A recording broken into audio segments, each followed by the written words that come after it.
Boa tarde. Novamente estamos aqui com os seminários de pesquisa do Centro de Pesquisa Clínica Epidemiológica, com uma grande participação em todo o Brasil. E hoje nós iremos apresentar um tema muito importante, que é o consumo de sal e hipertensão, que será apresentado pelo professor Rodrigo Rodrigues, da Universidade Federal do Oeste do Pará. O professor Rodrigo, ele é médico formado na Universidade Federal do Pará e desenvolve os trabalhos dele nos campos da UFOPA, na região de Santarém. Rodrigo, por favor, fique à vontade. Bem, muito obrigado, professor Paulo Lotufo. Em primeiro lugar, queria agradecer pelo convite, né, pela honra de estar participando desse seminário de pesquisa e, de maneira paralela, também da gente estar trabalhando junto no projeto do IARA, né, IARA Saúde, que pretende aí ser um projeto revolucionário dentro da pesquisa epidemiológica na Amazônia, né? Então é uma honra fazer parte de tudo isso e, de maneira mais específica hoje, de ter sido convidado então para falar sobre esse tema que faz bem parte assim da minha linha de pesquisa, né? Eu sou nefrologista, então eu acabo lidando muito com a pressão arterial e também com a questão do consumo de sal, né? Então, boa tarde a todos e todas que estão presencialmente no auditório do Hospital Universitário da USP e também virtualmente, como já foi falado em vários cantos, né, desse Brasil imenso, né, grandioso. Bem, deixa eu iniciar então aqui a apresentação. Bem, como foi falado, o tema da minha fala será consumo de sal e pressão arterial em um município do litoral norte do Brasil. Bem, só me apresentar, eu sou Rodrigo Alexandre da Cunha Rodrigues, eu sou médico formado pela Federal do Pará, sou clínico pelo Hospital Ipiranga em São Paulo, nefrologista pela USP, tenho mestrado em saúde coletiva, né, pelo Programa de Pós-Graduação em Saúde, Ambiente e Sociedade na Amazônia da Universidade Federal do Pará e sou docente e atual coordenador do curso de medicina da UFOPA, um curso recém-iniciado, recém-implantado, começou as suas atividades agora no dia 4 de abril. Estamos com esse desafio lá em Santarém. Bem, a minha apresentação, então, vai ter introdução, objetivos, metodologia, resultados e conclusões. Em termos de introdução, eu trago que o sal é a nossa principal fonte de sódio, né, e ela tem diversas funções biológicas.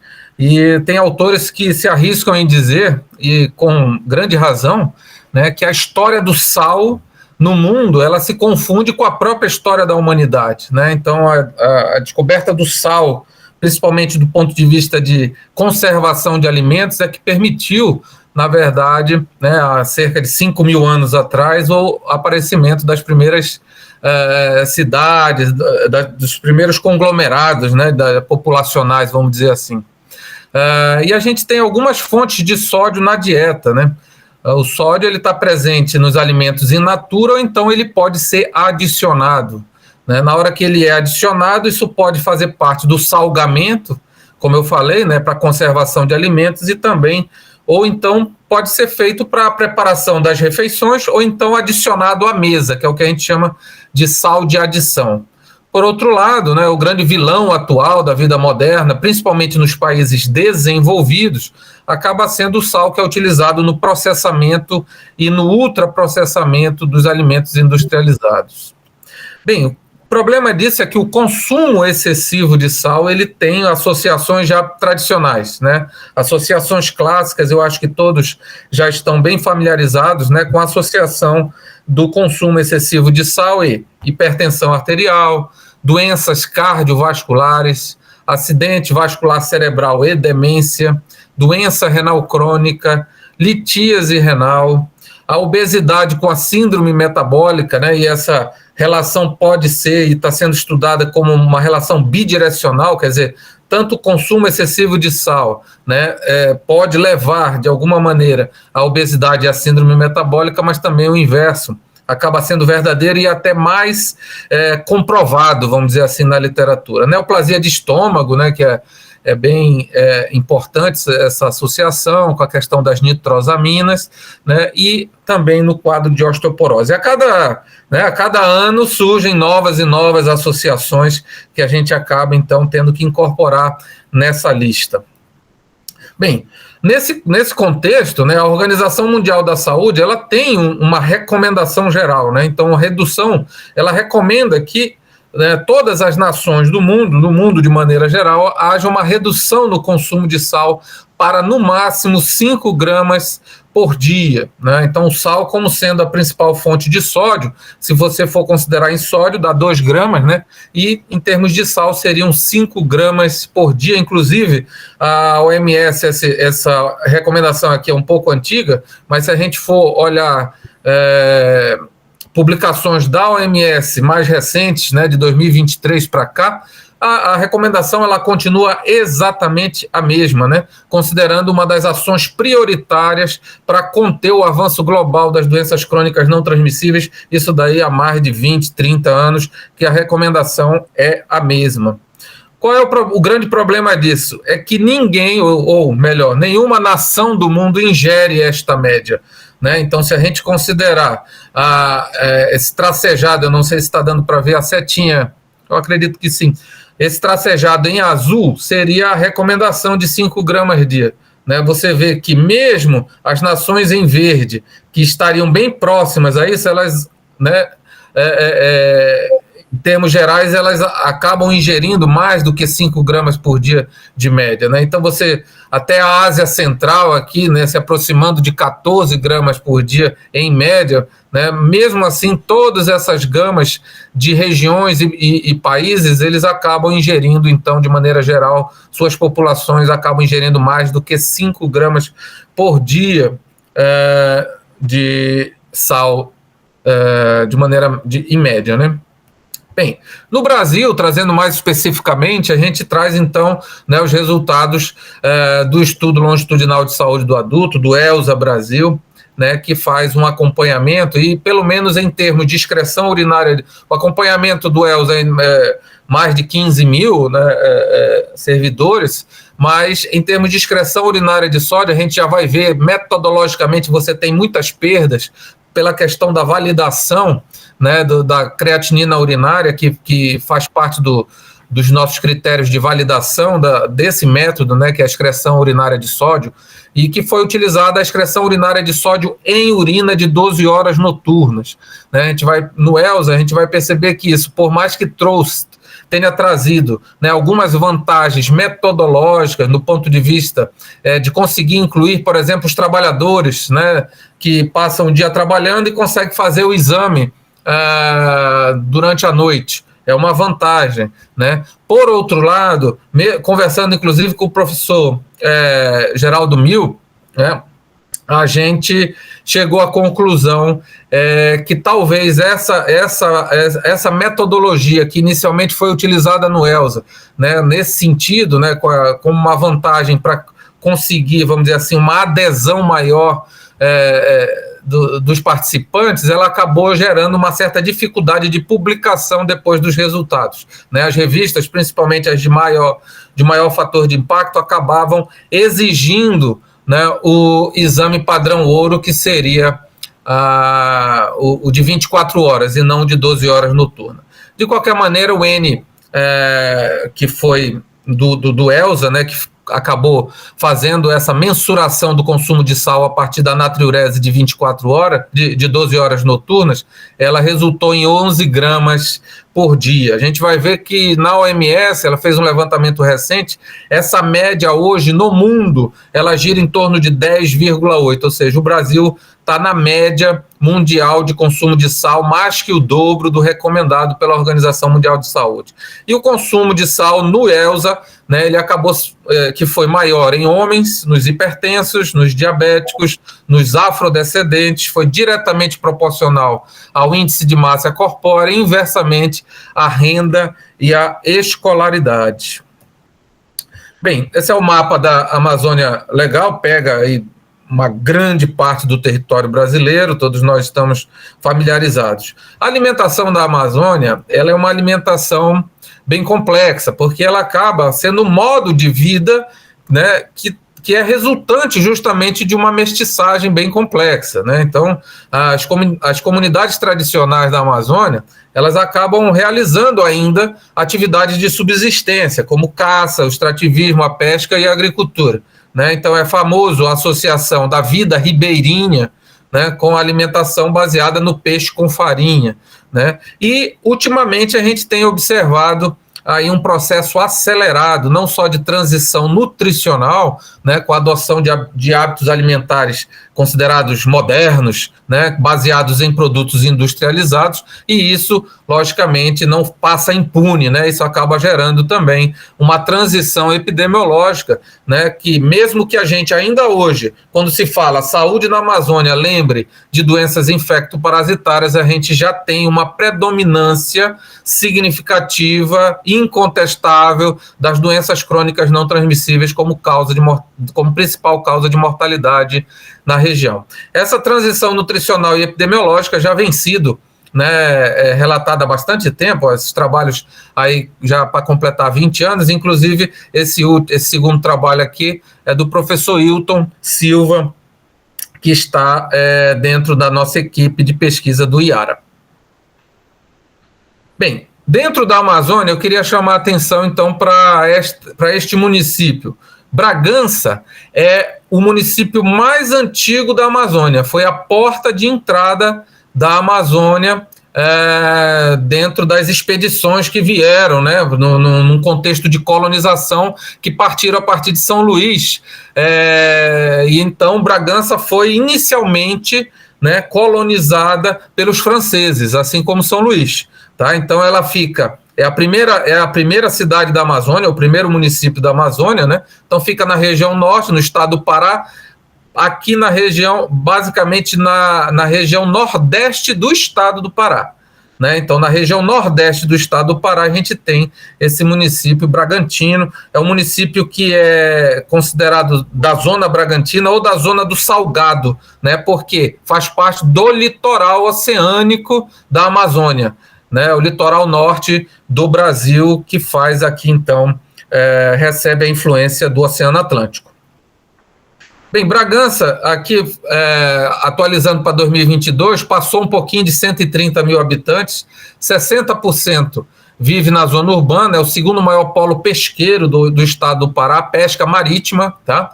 E tem indicadores socioeconômicos muito insatisfatórios, né? Altos índices de analfabetismo. Nós vamos ver no levantamento da sociodemografia da nossa amostragem, vocês vão perceber a questão da vulnerabilidade socioeconômica dos participantes.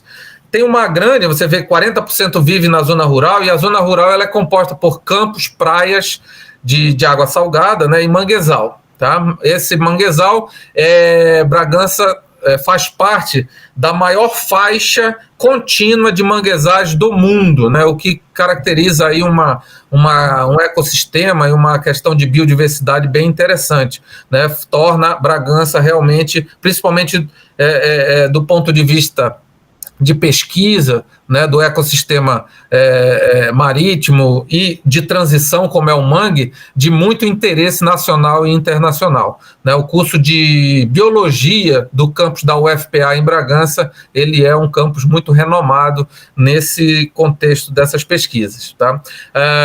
Além disso, se pratica agricultura, né, a pesca marítima artesanal, baseado em peixes, camarão e caranguejo, né, e também é famosa pela questão da farinha.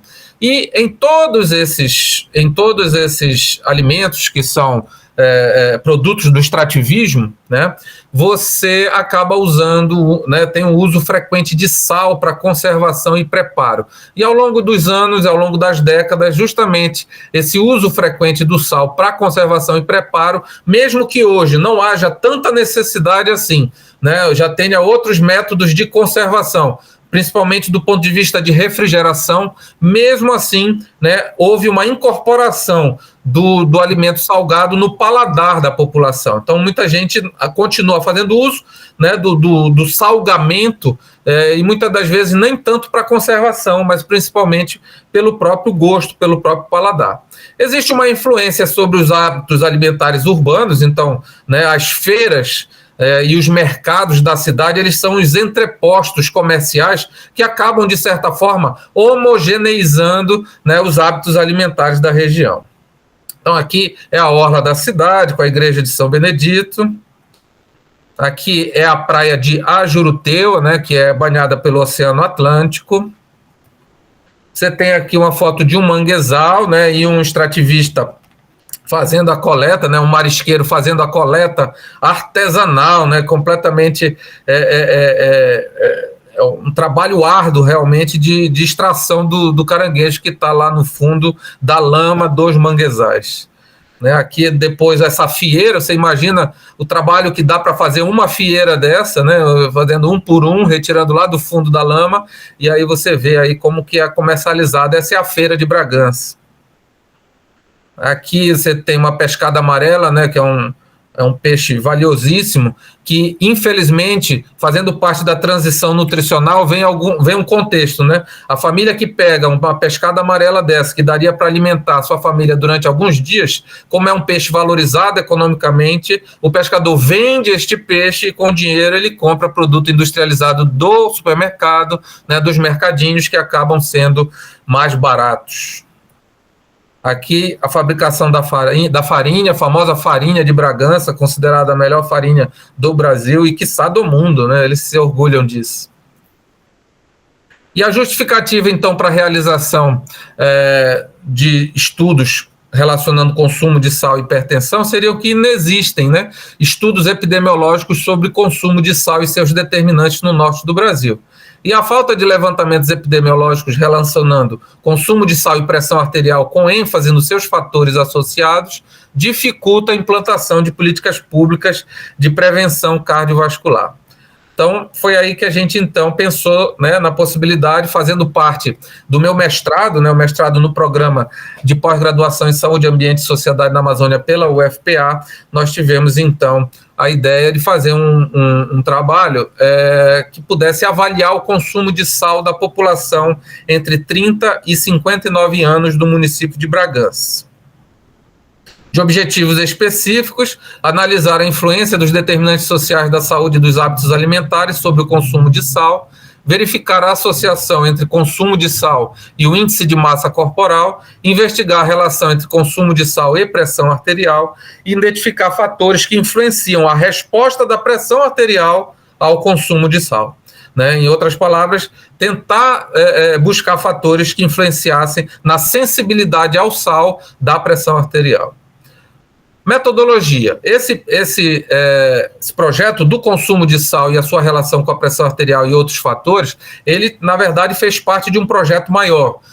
Esse projeto de pesquisa, na verdade, o risco cardiovascular em municípios do litoral norte do Brasil, né, foi, na verdade, um projeto meio que guarda-chuva, né, e ele tinha aí vários aspectos sendo investigados do ponto de vista do risco cardiovascular. Contou com o apoio, logicamente, do programa de pós-graduação, né, Saúde, Ambiente e Sociedade do Instituto de Ciências da Saúde da UFPA, sob orientação do professor Dr. João Farias Guerreiro, que inclusive também faz parte do Iara Saúde, né, contou, e eu agradeço a participação da Prefeitura de Bragança, do Hospital Santo Antônio Maria Zacaria em Bragança, que foi onde foram feitas as análises.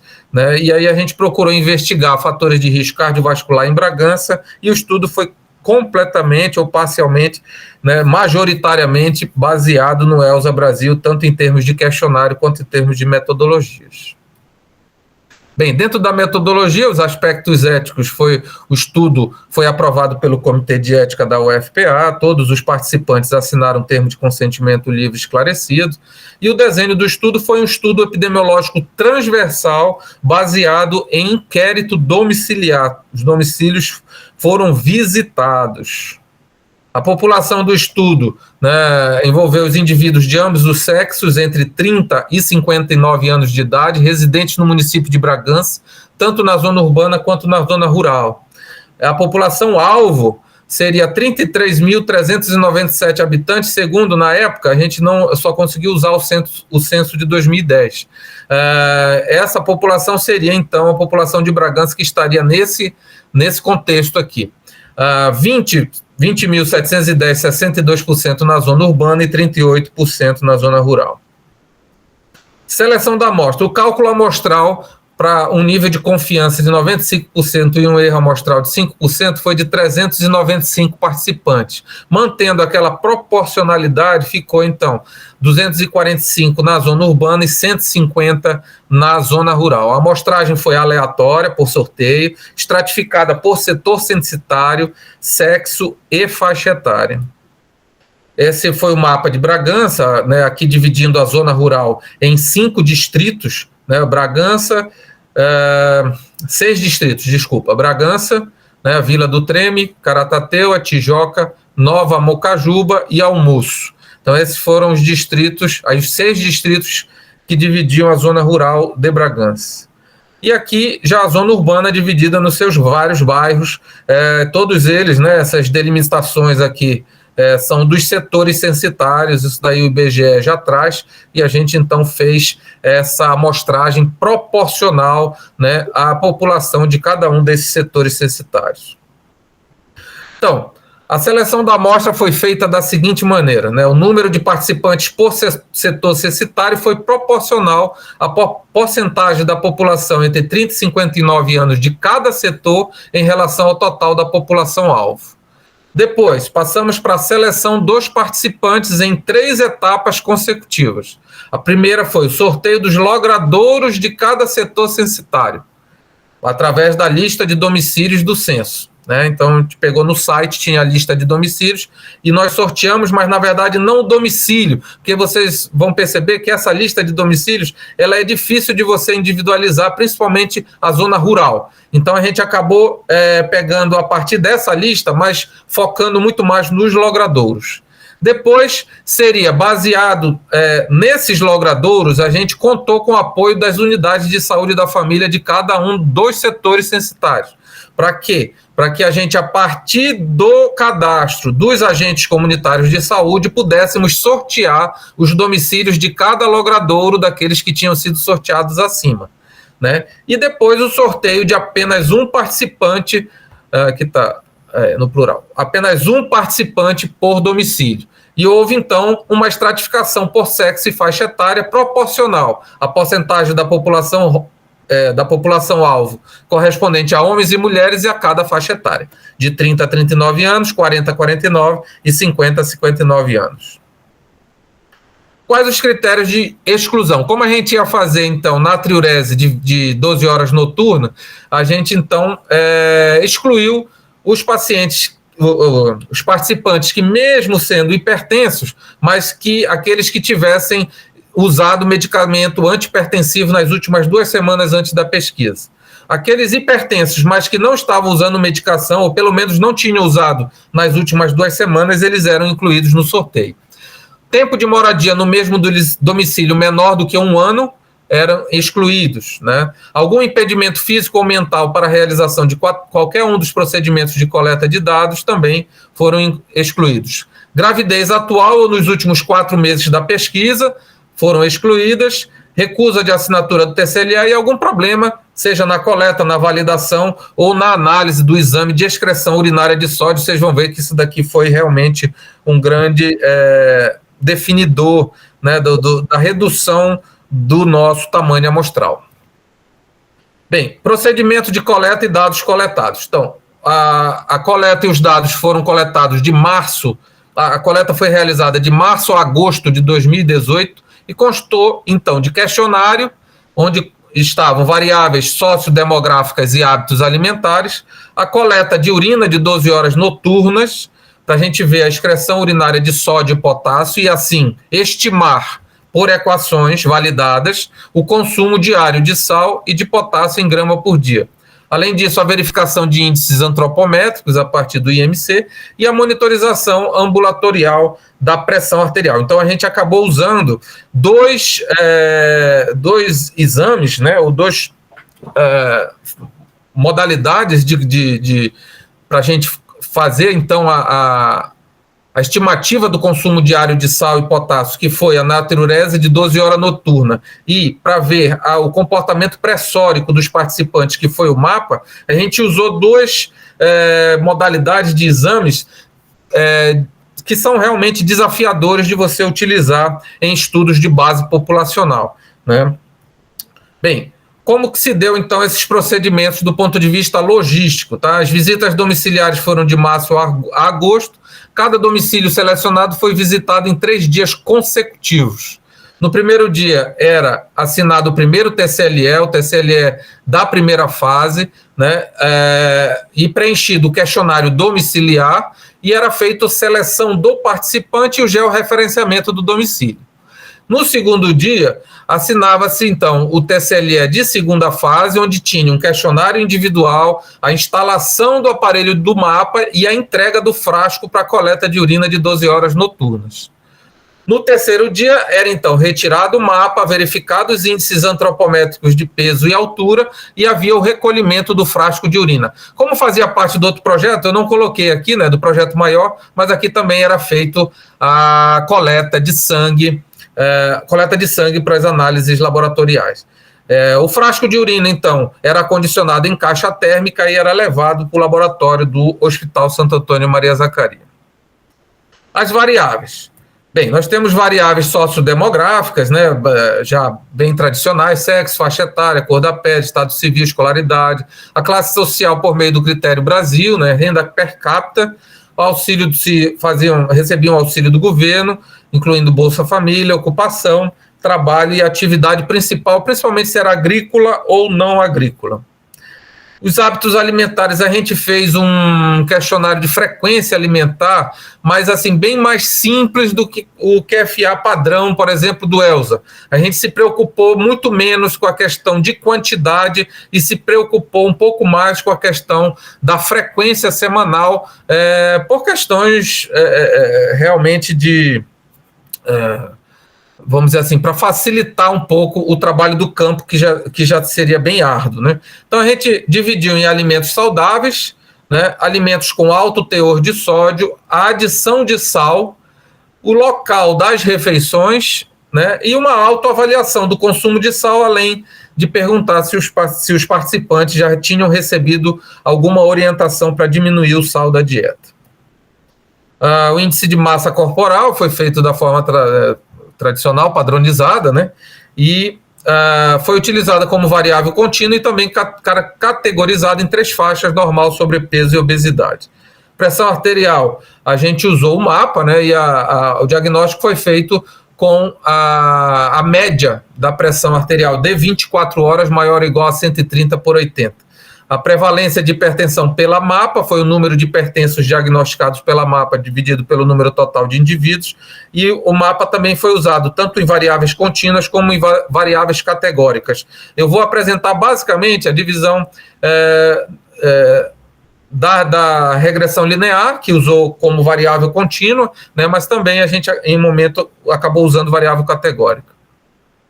Então, a gente utilizou esses parâmetros de normalidade que estavam presentes na diretriz do MAPA, que ainda hoje é vigente, né, apesar de ter tido algumas pequenas alterações aí em 2023, se eu não me engano. 2022. Hipertensão arterial foi considerada, então, maior ou igual a 130/80, isso considerando a PA média nas 24 horas. Consumo de potássio, né, a partir da excreção urinária em urina de 12 horas noturna, foi feito, né, uma equação para estimar, então, né, a partir dos trabalhos do professor Mil, em 2012, estimar, e aí você acaba transformando em gramas por dia, né? Foi usado tanto como variável contínua como variável categorizada, como a mediana deu mais ou menos 1,9, a gente categorizou em menor do que 2, maior ou igual a 2. E o consumo de sal, que também foi baseado na excreção urinária de sódio em urina de 12 horas noturna, né? E aí foi feito realmente a equação de estimativa, né? Para estimar, então, o consumo de sal por dia, em gramas por dia. Tá? Também a gente vai ver a mediana deu próximo de 10, a gente acabou então categorizando em duas faixas, menor do que 10 gramas dia e maior ou igual a 10 gramas dia. Se a gente considerasse o recomendado pela Organização Mundial de Saúde, ia dar 11 participantes, só no grupo menor do que 5 gramas por dia. Análise estatística, né? Usamos o programa biostático, variáveis categóricas a gente fez como proporções e porcentagens, as contínuas como medianas e percentis, porque a distribuição não foi normal. O teste de Kolmogorov avaliou a normalidade, que da nossa variável dependente não deu normalidade, não foi normal, e a comparação entre dois grupos de variáveis contínuas foi feita por regressão linear e pelo teste de Mann-Whitney, e se tivesse dois grupos ou mais pelo Kruskal-Wallis, e as categóricas pelo Q². Foi preciso fazer uma análise multivariada, que a gente usou a regressão logística e a significância estatística com P menor do que 0,05. Bem, de resultados. Bem, no início, 407 domicílios foram selecionados. Lembrando que a gente precisaria de 395, né? Então, seria um participante por domicílio, a gente acabou selecionando um pouco mais, né? Na verdade, era para a gente ter selecionado bem mais, né? Mas as pernas foi o que deu para fazer com as pernas naquele momento. Esses 407 domicílios, né, equivaleram a 1.776 moradores. Desses, 762 tinham entre 30 e 59 anos e 41 eram hipertensos. Você vê que, mesmo quando a gente chegava no domicílio, né, sorteava o domicílio e chegava para fazer a lista, né, dos moradores e perguntava se eram hipertensos ou não, apenas 5,4% desses moradores aqui acabavam que eram, desses moradores aqui, dos 762, 5,4% apenas eram hipertensos. 21 desses 41, 21 hipertensos tinham usado medicação antihipertensiva nos últimos 15 dias e foram excluídos. 2 mulheres relataram gravidez nos últimos 4 meses, também foram excluídas. E 2 indivíduos moravam há menos de 12 meses e foram excluídos. Então, sobrou 737 que participaram da seleção. Desses foram sorteados 407 moradores selecionados.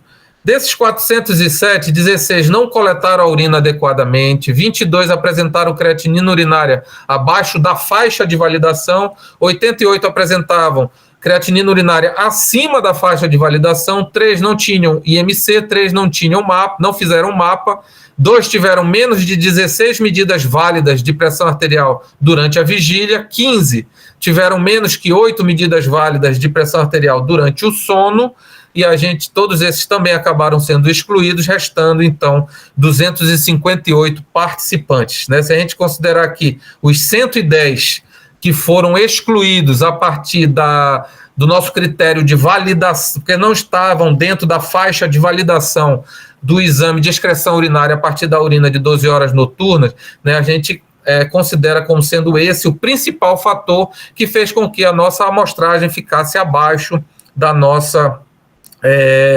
do nosso cálculo amostral previsto inicialmente, né? Embora a gente tenha perdido um pouco de poder estatístico, né? Isso daí foi em algum momento questionado por algumas revistas um pouco mais criteriosas, eu acredito que a gente conseguiu demonstrar alguns dados interessantes, né? Ou seja, a gente perdeu um pouco o poder estatístico para dar um panorama e dizer Bragança é assim, mas na hora que a gente faz algum tipo de análise um pouco mais específica, a gente consegue tirar alguns dados interessantes, como eu vou demonstrar. Bem, características sociodemográficas, né, a gente era próximo de 60, ficou 58,5% na zona urbana, né? O masculino, na verdade, as mulheres tinham uma pequena predominância feminina, acabou que aqui inverteu um pouquinho na hora que a gente perdeu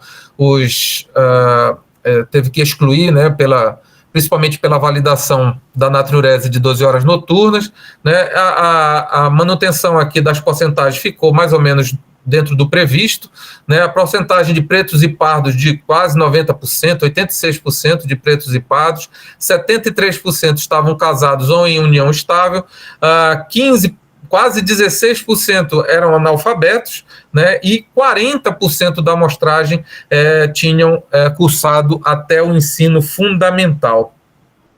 De ensino superior, apenas 6% da nossa amostra. A classe D e E, pelo Critério Brasil, mais de 80% da nossa amostragem pertencia à classe D e E pelo Critério Brasil. Quase 50%, né, recebia Bolsa Família. Aqui chamou muita atenção, né, um critério de realmente pobreza extrema, quando você tem uma renda per capita menor do que 1/4 de salário mínimo. A gente, na nossa amostragem aqui, 48%.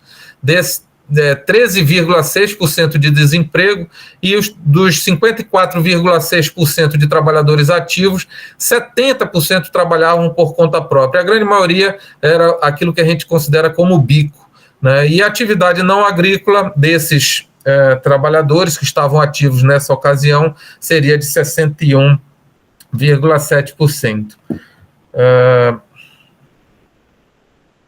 Bem, de alimentos, né?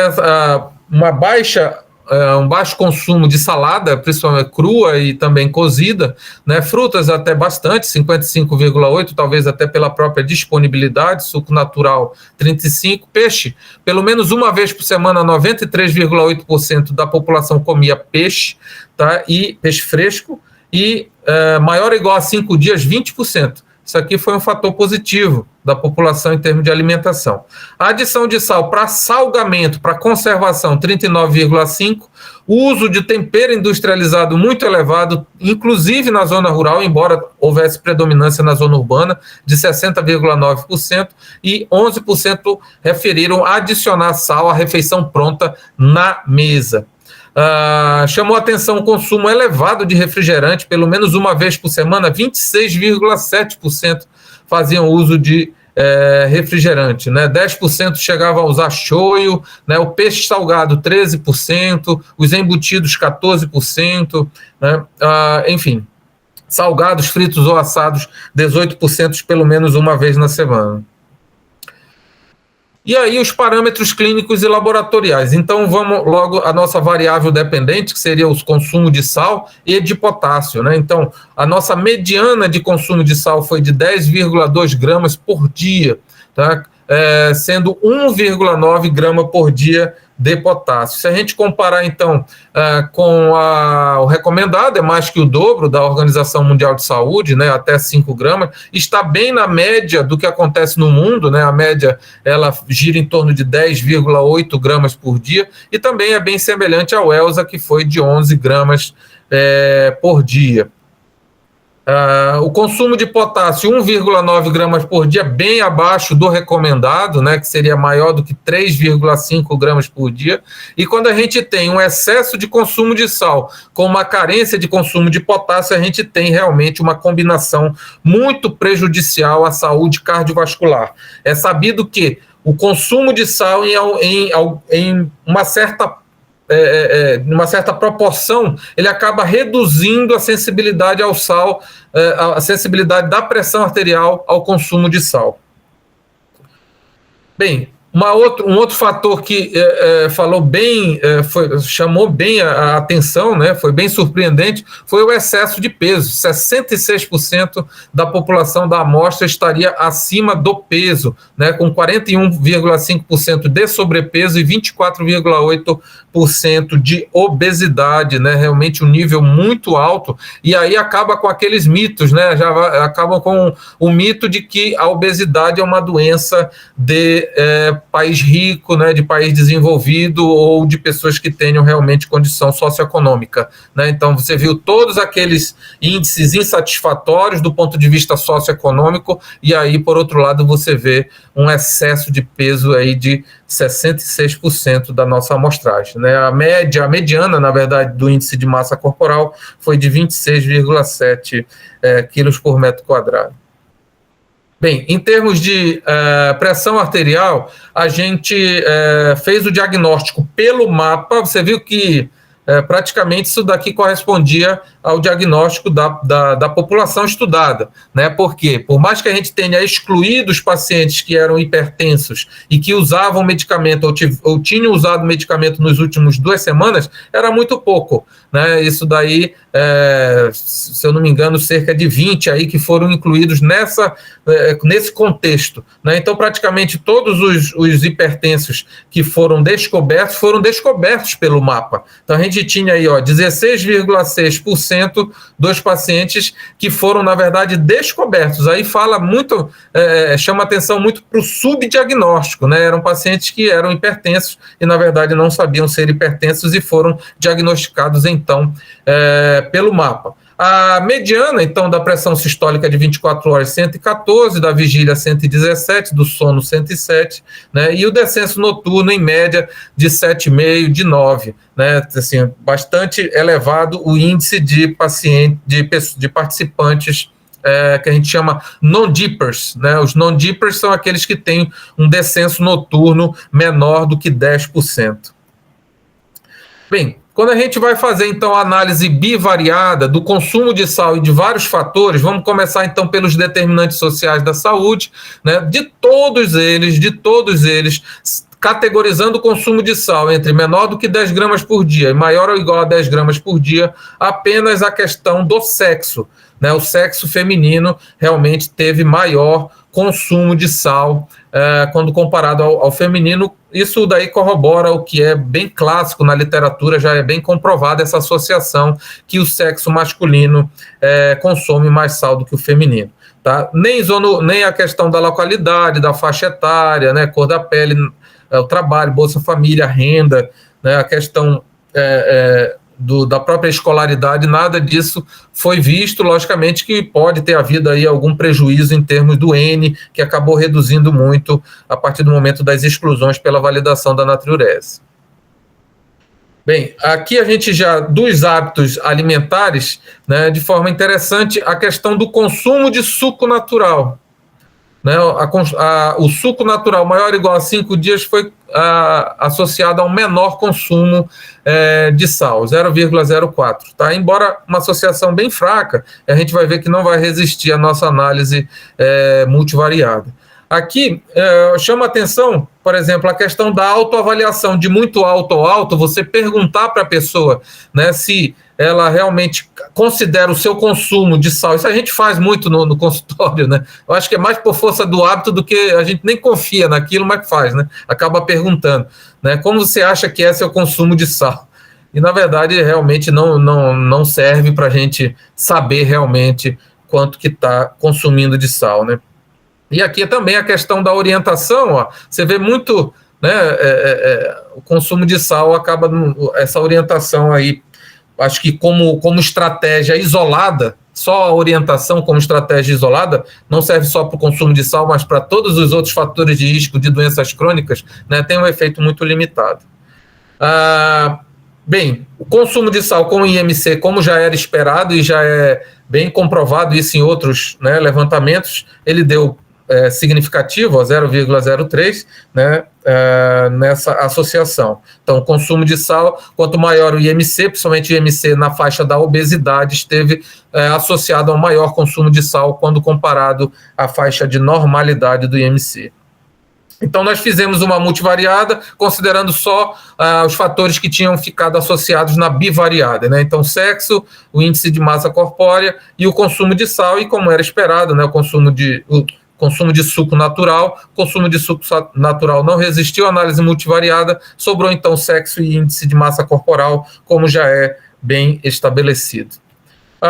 Quando a gente usou então uma regressão linear simples, né, para verificar a associação entre o consumo de sal e os parâmetros do mapa, a gente considerou, então, uma correlação ou uma regressão positiva, né, diretamente proporcional entre a pressão arterial sistólica de 24 horas, a de vigília e a de sono, e a diastólica do sono tiveram uma associação diretamente proporcional à questão do sal com os níveis pressóricos, né? E em termos de descenso noturno, o descenso noturno da pressão arterial diastólica, ele foi significativo, né? Nesse caso, inversamente proporcional, né? E quanto maior o consumo de sal, menor o descenso noturno, né? Então, isso daí quase se torna significativo aqui também para a questão da pressão do arterial sistólica. Isso tem a ver também com uma questão fisiopatológica que fala um pouco a favor de alguns autores terem aventado a possibilidade de usar o mapa para identificar quem era sal sensível e quem não era, né? Então, o fenômeno do non-dipping, né, quer dizer, o fenômeno do descenso noturno ausente ou atenuado, ele estaria associado a uma maior sensibilidade ao sal da pressão arterial. Por quê? Porque o sal ingerido, ele não seria eliminado de forma satisfatória e completa ao longo do dia, da vigília, e isso aconteceria no período noturno por meio da natriurese pressórica. Então, para eliminar aquilo que não foi eliminado na vigília, o organismo lançaria a mão de um aumento da pressão arterial durante o sono, e isso daí, então, tornaria esses pacientes non-dippers. Bem, e aí a gente foi, então, verificar alguns fatores que pudessem ter influenciado na relação entre o consumo de sal e a pressão arterial, né? Então, por exemplo, se a gente considera o sexo masculino e o sexo feminino, a gente já sabe que o sexo masculino consome mais sal. Porém, o interessante é que a regressão entre o consumo de sal e a pressão sistólica nas mulheres é que deu significativo. Ou seja, o que pode aventar a possibilidade, isso já foi visto, inclusive no ELSA, né, o professor Mil também já havia verificado essa correlação positiva no sexo feminino. Significa que no sexo feminino, para cada grama de sal por dia que as mulheres ingerem, isso acarreta um aumento, né, de 0,43 milímetros de mercúrio na pressão arterial sistólica de 24 horas. Tá? Diferente do homem, né, que não foi significativo, então não adianta nem a gente falar, mas seria aí um coeficiente de regressão de 0,11. Tá? Então, na mulher, deu significativo a regressão, e para cada grama por dia de sal a mais, você acabava aumentando a pressão arterial sistólica de 24 horas de 0,43. Então, o homem consome mais, mas é a mulher que tem uma maior sensibilidade ao sal, da pressão arterial ao consumo de sal. Esse ficou um pouco sem... Precisaria de um foco praticamente específico, né, fazer um outro estudo para estudar basicamente por que houve diferença entre zona urbana e zona rural. Logicamente que não é o fato de morar numa zona ou na outra, mas significa que algumas características da população da zona urbana, né, tornaram a população da zona urbana mais sensível ao sal do que a população da zona rural, né? Então, mais uma vez, olha, um P, inclusive, bem significativo, né? Para cada grama de sal que a população da zona urbana ingeria a mais por dia, né, isso acarretava um aumento de 0,54 milímetro de mercúrio na pressão arterial sistólica de 24 horas. O consumo de potássio, como já era previsto, né, na literatura, então consumo baixo, menor do que 2 gramas por dia, também esteve associado a uma maior sensibilidade, uma maior, não vamos colocar sensibilidade, mas uma maior resposta da pressão arterial sistólica ao consumo do sal, do que nos participantes que ingeriam maior ou igual a 2 gramas. Percebam que eu nem coloquei o recomendado aqui como ponto de corte, porque se eu colocasse 3,5 gramas, só iam ter 2 participantes que ingeriam mais do que 3,5 gramas por dia, que seria o recomendado pela OMS. E aqui a história do descenso noturno. Olha que interessante, né? Quer dizer, os participantes que eram non-dippers, ou seja, que tinham um descenso noturno menor do que 10%, eles acabavam respondendo a mais ao consumo de sal em gramas por dia, né? acabavam tendo uma resposta, quer dizer, para cada redução, né, de um ponto do descenso noturno, de 1% do descenso noturno, aumentava, então, a pressão, para cada 1 grama, para cada grama por dia a mais de consumo de sal entre os non-dippers, você aumentava a pressão arterial sistólica de 24 horas em 0,52. Né? Isso daí não ocorreu naqueles que tinham o descenso noturno normal, ou seja, maior ou igual a 10%.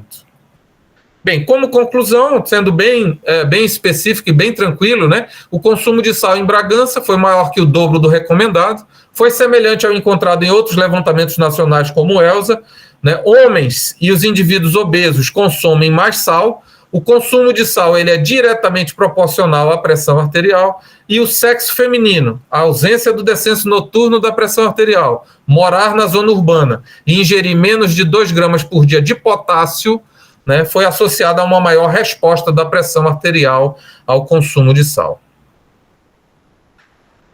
Meus agradecimentos, mais uma vez, ao professor Paulo Tufo pelo convite, professor Dr. João Faria Guerreiro, que foi meu orientador, ao programa de pós-graduação em Saúde, Ambiente e Sociedade na Amazônia, da UFPA, onde eu fiz o meu mestrado, a Prefeitura de Bragança e o Hospital Santo Antônio, também em Bragança. Muito obrigado. Bom, muito bem apresentado, Rodrigo.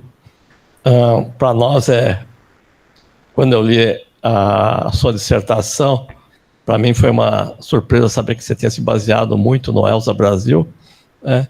E é justamente isso, uma das ações do ELSA é permitir que as pessoas já se utilizem da metodologia para fazer a sua aplicação em campo. Então, eu deixo aqui, então, já abro o microfone para as perguntas. Como é um tema que eu gosto muito, eu vou ficar quieto, viu, Rodrigo? Eu não vou poder... E a gente tem muito o que aprofundar no IARA, né? Como eu falei. Exatamente, eu vou ficar quieto. A gente conversa realmente. Tá bom? Lucas, por favor. Boa tarde a todos. Parabéns, Rodrigo, pela excelente pesquisa. Apesar da... Lucas, se apresenta só. Meu nome é Lucas, eu sou doutorando aqui pelo INCOR. Queria, então, de antemão, parabenizar o Rodrigo aí pela excelente pesquisa, dados muito interessantes, e apesar ali, como ele mencionou, da perda de poder, tem dados que são replicáveis, né, em relação ao que foi mencionado na literatura, mas queria fazer uma pergunta em relação a uma coisa que me chamou a atenção. Ele menciona uma heterogeneidade ali da sensibilidade ao sal entre homens e mulheres, né? Sendo uma mulher mais sensível ao sal. Teria chegou a levantar a hipótese, alguma explicação para isso? Sim, assim, toda vez que existe uma questão do sexo, né, assim, influenciando, a gente sempre busca as influências hormonais, né? Então é bem provável, essa parece ser mesmo a explicação mais factível, né, porque já foi realmente reproduzida essa mesma sensibilidade maior ao sal do sexo feminino, né, em outros trabalhos, e embora isso ainda não tenha uma explicação muito bem definida, mas tudo aponta para que tenha um papel realmente dos hormônios femininos, principalmente dos estrogênios, nesse processo de sensibilidade ao sal, né?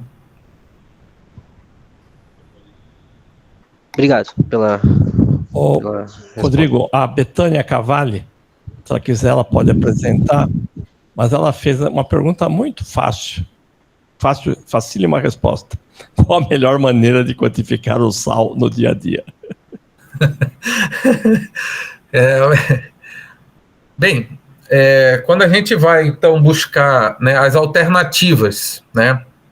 Então, a gente tem as alternativas baseadas nos recordatórios, né, alimentares, seja no questionário de frequência alimentar, que é bem complexo, né, assim, embora hoje você já tenha, inclusive, aplicativos, né, você já tenha programas de computador que você consegue, vai colocando o que você se alimenta e aquilo ali vai dando mais ou menos uma quantidade de sal, né? Então, os questionários são importantes, tanto o QFA quanto o recordatório de 24 horas, por exemplo. Porém, eles estão associados a alguns vieses. Por exemplo, viés de memória é um, né? Outra coisa é a questão de você se basear em formulações bem estabelecidas. E nem sempre os produtos, por exemplo, eu ingeri uma lata de, sei lá, né, de alguma coisa em conserva. Tá? E tem lá, está padronizado lá quanto de sal tem naquela lata em conserva de alguma coisa. Mas aquilo ali é muito variável, né? A questão do recordatório, ela é muito variável. Assim, os produtos têm formulações variadas, né? E às vezes nem aquilo que você padronizou nem sempre é aquilo que você consumiu, principalmente do ponto de vista, né, nacional, vamos dizer assim, né? Comparando as regiões. Isso é um ponto.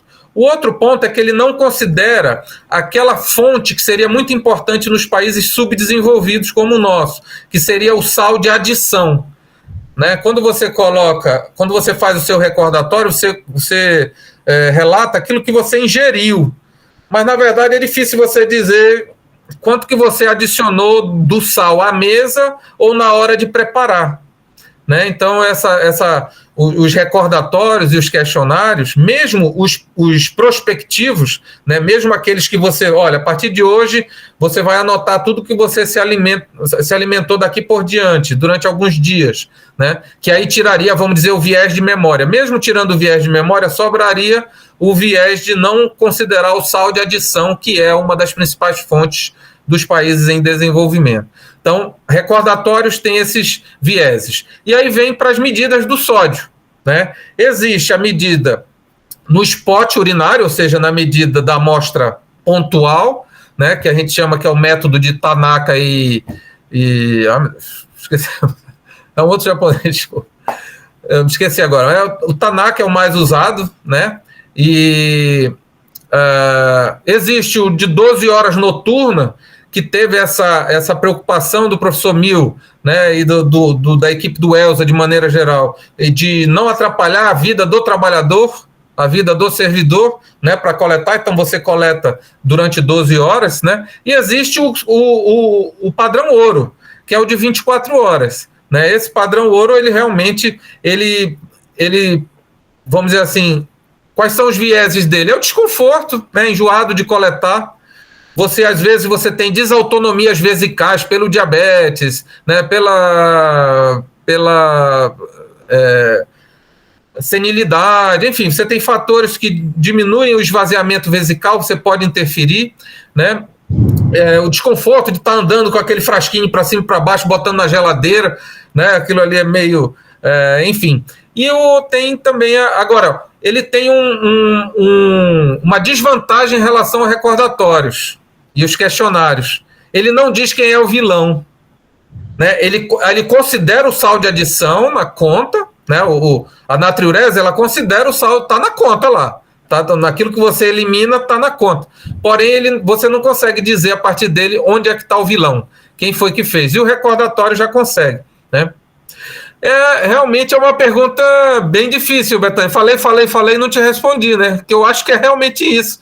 Eu acho que é porque não tem ainda uma resposta do que seria o melhor. Eu acho que tem que ver o que é que está disponível, o que é mais fácil, considerando individualmente cada um, né? Com relação, por exemplo, se a gente for ver com os nossos pacientes, aquele que tem uma condição cognitiva melhor, que vai entender, preencher um aplicativo, preencher um programa, talvez os questionários consigam identificar para você onde é que é o vilão, né? Onde é que está o vilão da história, né? Talvez outros que você veja que consegue talvez fazer uma coleta de 24 horas, talvez seja interessante, né? Agora, talvez outro, olha, não, faz um spot urinário, porque é só o que dá para fazer, porque se tu der alguma instrução a mais, o paciente não vai conseguir coletar da maneira correta, ainda vai te dar um valor enviesado, né? Então, talvez a gente tenha que individualizar isso do ponto de vista de consultório. Populacional, a gente vai usar o quê? A logística e o financiamento da nossa pesquisa. Se nós vamos ter dinheiro, se nós vamos ter tempo, né, se a gente consegue os aparelhos do mapa, desculpa, se a gente vai ter dinheiro para fazer natriurese, né, ou se nós vamos ter que usar o recordatório, enfim. Eu acho que Essa daí a gente acaba debatendo também projeto a projeto, população a população, financiamento a financiamento. Né? A Ana Lima Costa, ela pergunta se vocês identificaram as doenças renais nessa população. Provavelmente vocês mediram a creatinina. Você tem algum resultado para nós? A gente mediu a creatinina, ela deu muito baixinho, né? Ela deu muito baixinho e isso daí, eu não vou saber, eu não vou lembrar agora, professor, quanto que deu exatamente a porcentagem na amostra, né, de doença renal crônica, considerando abaixo de 60 ml minuto, tá? Mas o que isso daí mostrou para a gente? Né? Que talvez o rastreamento da creatinina na população geral realmente não valha a pena. Né? Então é melhor você ir rastrear a creatinina na população de risco. E talvez se a gente pegasse só a população dos hipertensos e diabéticos, talvez a gente tivesse, né, um valor. A gente não pormenorizou os dados da doença renal crônica, mas foi coletado sim. Né? Mas o que eu lembro que na época o que ficou para nós de mensagem foi isso, quer dizer, não adianta rastrear na população geral, que você vai, na verdade, o custo-benefício de fazer isso não compensa, mesmo a creatinina sendo um valor pequenininho, né? Bom, uma pergunta sobre a diferença do sal de mesa e o sal marinho, se vocês conseguirem identificar algo. Olha, bem, não tivemos como fazer essa diferenciação, né? Na verdade, quando a gente pergunta se a pessoa adiciona o sal, né, esse seria o sal mesmo, né, o sal que você compra no supermercado, na mercearia, né? Então, a gente não teve essa questão. Existe hoje uns trabalhos mais recentes, né, mostrando a questão de você... Saiu um trabalhinho publicado em 2021 no JAMA, né, com o cloreto de potássio. E pegaram mais de 600 cidades na China e fizeram uma composição do sal. 75% de cloreto de sódio e 25% de cloreto de potássio, ou seja, não precisava nem ser 100% de cloreto de potássio. Aliás, era bom que nem fosse, porque senão você pode aumentar até o risco de hipercalemia, né? Se você difunde isso na população, você não consegue definir. Mas parece, e inclusive já saiu na recomendação da OMS, né, que as nações possam investir nessa diminuição do conteúdo de sódio dentro do sal. Né? Então, já que é difícil a gente combater aí talvez o paladar, né, a questão cultural e tal, talvez se a gente substituir o sal, são os substitutos do sal e o principal deles, o cloreto de potássio. E já resolve dois problemas. Um é que a gente come pouco potássio, então já aumenta o potássio, né? E outro que a gente come muito sal, muito sódio, já diminui o sódio, né? Rodrigo, você podia comentar então sobre os indígenas do Xingu? Né?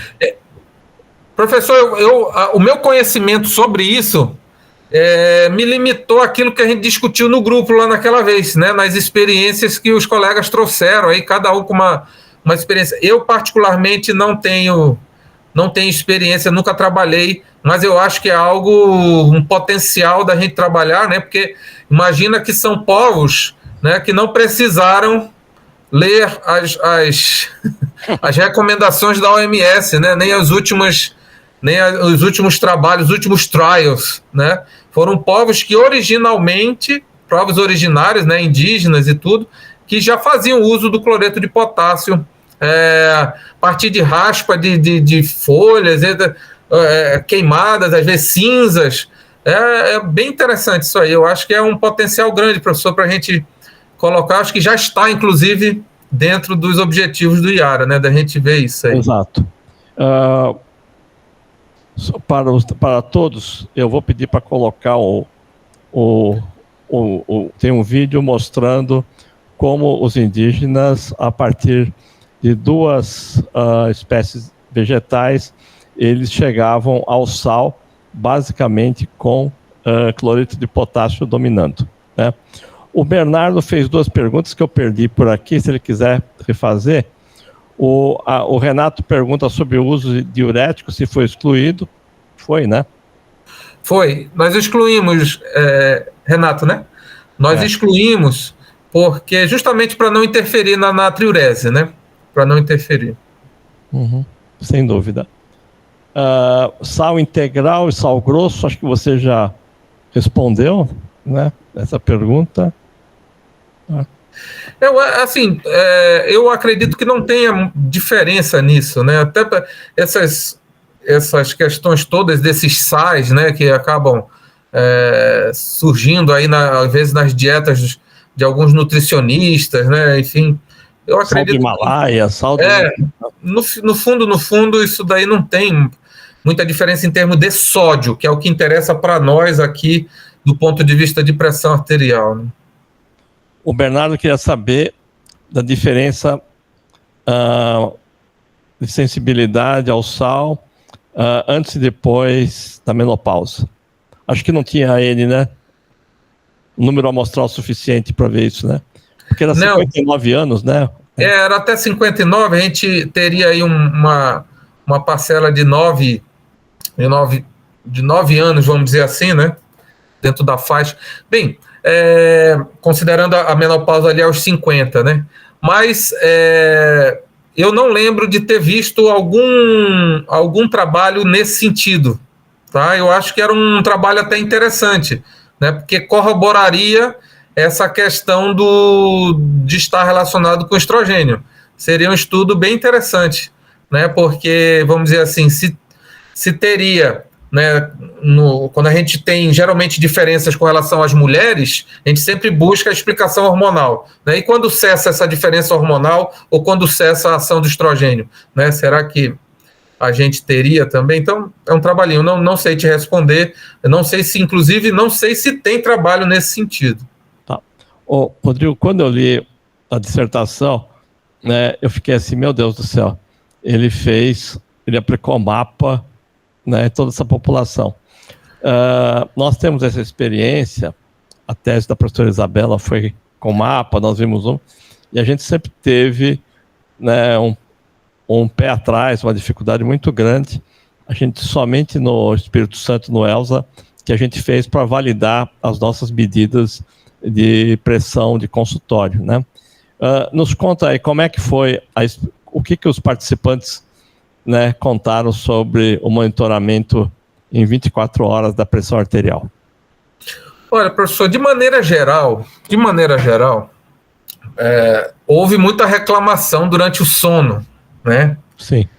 Em algumas situações, mas não foi maioria, tá? Mas em algumas situações, o paciente já chegava, antes de você colocar para fazer a leitura, né, no computador, ele já chegava, olha, eu tenho certeza que durante o sono vai dar errado porque eu não consegui dormir com esse aparelho, né?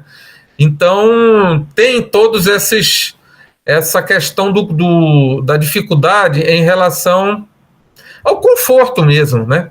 A comodidade, né, do uso do mapa. Então, assim, foi um desafio, vamos dizer assim, porque foi um desafio explicar para o paciente o que iria acontecer, né?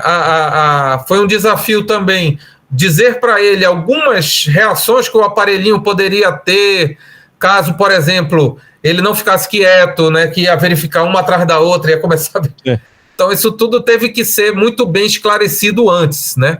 No final das contas, quando a equipe, vamos dizer assim, foi ganhando experiência, eu vi que ao longo do trabalho, o trabalho foi longo, né? Foi de março a agosto, né?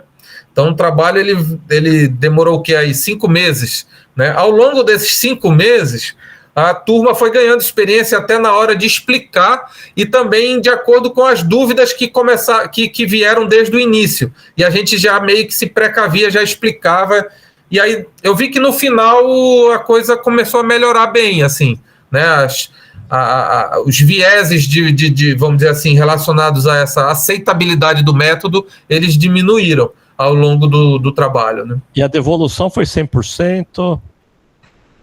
Como a gente falou, porque o mapa ainda deu para a gente correr atrás de fazer de novo, né? Então, o mapa ainda deu. Então, você viu lá que 3 só que foram eliminados porque não tinham mapa. Sim, sim. Né? E tiveram alguns que tinham, poucos também, acho que eram 15 que tinham menos de 16, não, menos de 8 durante o sono e menos de 16 durante a vigília, né? Que eram nossos critérios de validação do mapa. Então... Perfeito. Estamos chegando ao final do nosso tempo e eu só estou vendo, né, para quem está aí do IARA, e mesmo que vá aderir ao IARA, que será uma enorme pergunta, né, considerando que nós não estaremos única e exclusivamente numa região como a de Bragança, né, estaremos em regiões no interior da Amazônia, em vários outros locais, com diferentes etnias, e que isso aí poderá ter mais dados importantes. A questão só histórica sobre o sal e hipertensão é que o estudo que foi a base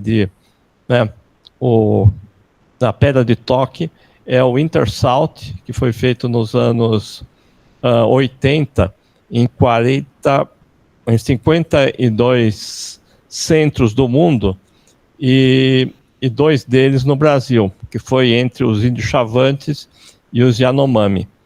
E em todos, né, o consumo de sal era muito grande.